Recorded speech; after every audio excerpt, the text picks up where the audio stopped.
The Kenosha Creative Space was the continuation of different projects that we did in the past, trying to promote the arts, the music, as a way to bring economic development into the downtown area.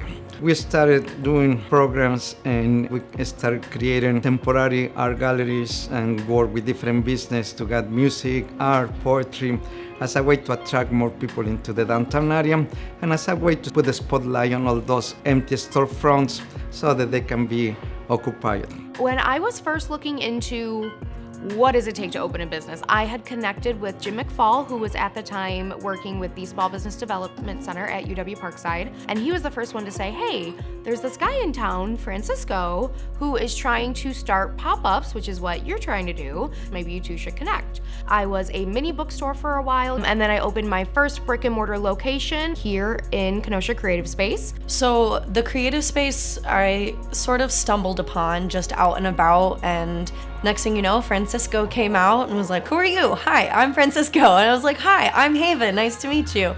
And the relationship right there just started to build, and I really wanted to pursue a studio of my own. Why not a music studio and an art studio? Being at the space, that's perfect, because the creative space is just a haven, no pun intended, for music, art, creativity. So now it's really awesome to be able to say I am the owner of Havenly Art Studio, located inside the Kenosha Creative Space.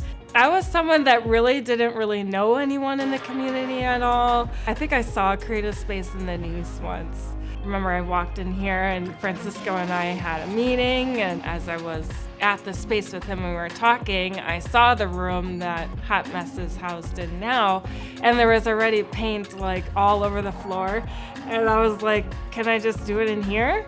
And he was like, yeah.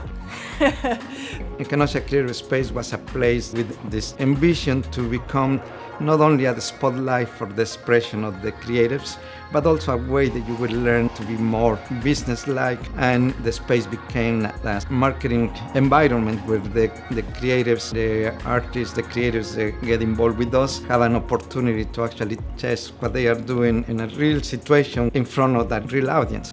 I definitely think I wouldn't be quite as far along and successful if it wasn't for the help of Creative Space. Obviously they gave me my first location, and so the fact that I had such a supportive venue to start small, very low cost, and slowly build.